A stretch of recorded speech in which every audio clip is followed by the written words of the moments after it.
Halo, perkenalkan nama saya Muhammad Zidan Hafiz dari kelas PIPSB.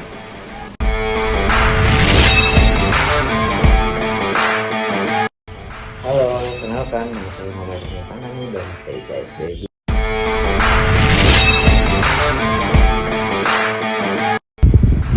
Halo, nama saya Karinvia Yuniarti Lutfi dari kelas PIPSB.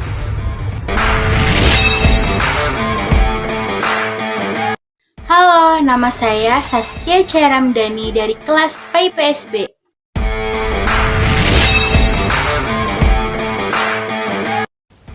Halo, nama saya Tanaya Aureli Argani dari kelas PIPSB.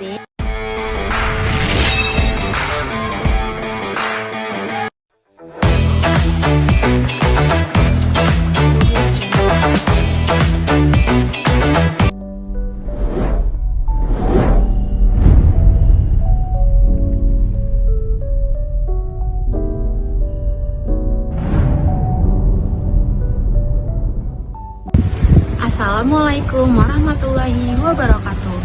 Yang terhormat Ibu Sahiba Yuliani SSO MPD sebagai dosen pengampu pengantar sosiologi. Di sini kami kelompok 7 akan mempresentasikan makalah tentang perang sampit di Kalimantan Tengah sebagai peran pemerintah dan masyarakat dalam penyelesaian konflik dan SARA. Daftar isi. Yang pertama itu ada kata pengantar. Selanjutnya ada bab 1 yang terdiri dari latar belakang, rumusan masalah, dan tujuan masalah. Selanjutnya bab 2 yang berisi pembahasan, serta bab 3 yang berisi kesimpulan dan penutup.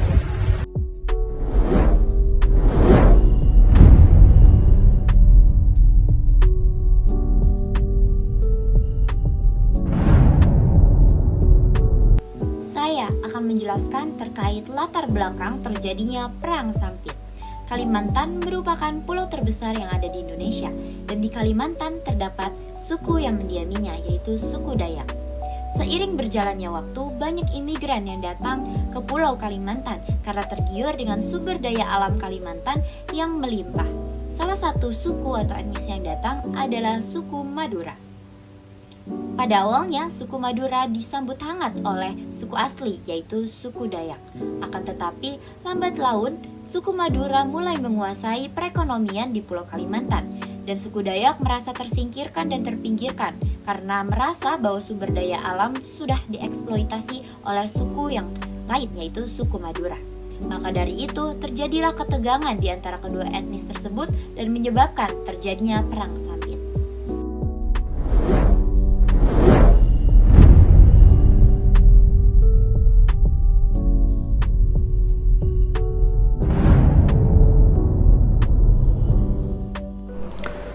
Tujuan dari pembuatan makalah ini yaitu mengidentifikasi dan menganalisis faktor-faktor utama yang menjadi penyebab konflik antara suku Dayak dan suku Madura di Sampit agar dapat memahami akar permasalahan yang memicu perselisihan antara etnis tersebut.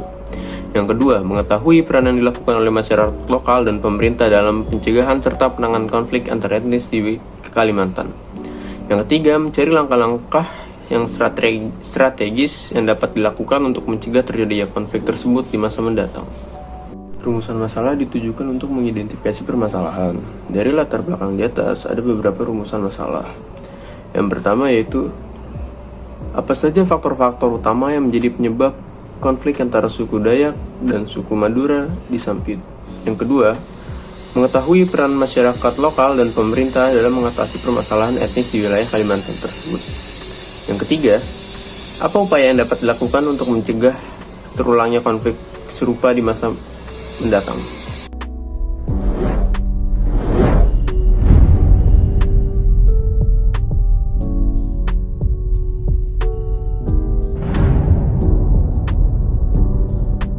Utama penyebab konflik dapat dikaitkan dengan teori Pidato yang dapat mengolah masyarakat secara sistematis dengan teori organisasi tentang masyarakat yang mencakup bidang kehidupan ekonomi dan sosial. Pada ketegangan ini mencapai puncaknya dalam peristiwa yang dikenal sebagai konflik Sampit yang pecah pada 18 Februari 2021. Meskipun pihak kepolisian telah menangani kasus ini, penanganan yang dinilai lambat menyebabkan pihak keluarga korban tidak puas. 2 hari pertama setelah insiden tersebut, warga Madura berhasil mendomisi situasi bahkan melakukan terhadap pemuda Dayak. Namun, berita tentang insiden ini dengan cepat tersebar perhatian masyarakat Dayak dari luar kota pada 20 Februari.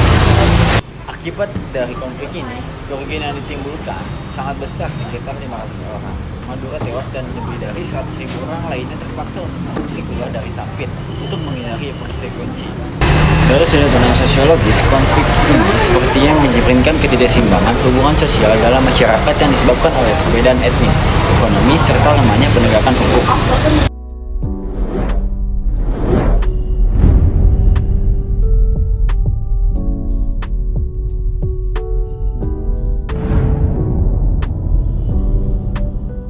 Peran masyarakat dan pemerintah daerah seharusnya mampu untuk menciptakan kebijakan yang dapat memperhatikan kondisi dan kebutuhan di masyarakat sehingga tidak dapat terjadinya kesenjangan ekonomi, sosial, budaya, dan agama sebagai akar konflik yang dapat diminimalisir.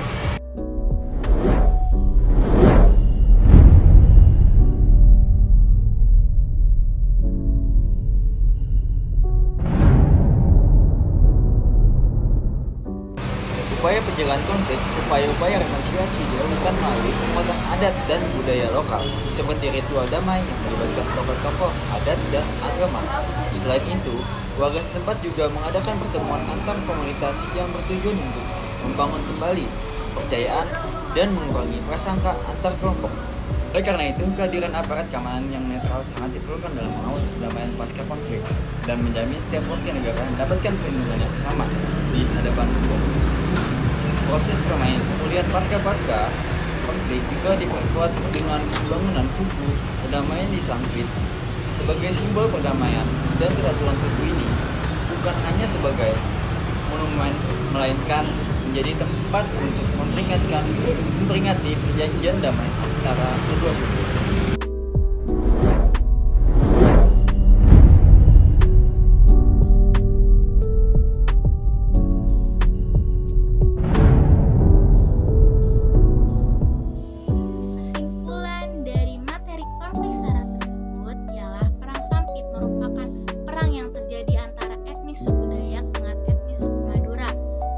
Perang tersebut terjadi karena ada seorang dari suku Dayak bernama Sandong yang terlibat dalam konflik suku Madura. Polisi sudah menyelidiki kasus tersebut, namun pihak keluarga korban menyatakan penyelidikan sangat lambat, sehingga mereka melakukan penyerangan balik kepada warga Madura yang terlibat. Peristiwa ini memicu balas dendam, sehingga terjadilah kerugian yang sangat besar dan melibatkan 500 orang warga Madura tewas. Peristiwa konflik tersebut tidak akan terjadi apabila pemerintah memiliki peran dalam menciptakan kebijakan seperti kebijakan kesenjangan ekonomi. Pemerintah juga seharusnya mendukung agen untuk melaksanakan tugas dalam menangani konflik sosial. Masyarakat juga seharusnya tidak menjadikan SARA sebagai alat pendukung konflik. Upaya yang dapat dilakukan dalam mencegah konflik SARA yang pertama adalah saling berinteraksi dan berdialog dengan mengadakan pertemuan antar komunis. Pemerintah juga seharusnya lebih mempernegakan hukum, dan yang paling utama adalah pendidikan, karena pendidikan mengajarkan kepada para pemuda tentang pentingnya menjaga kerukunan antar etnis.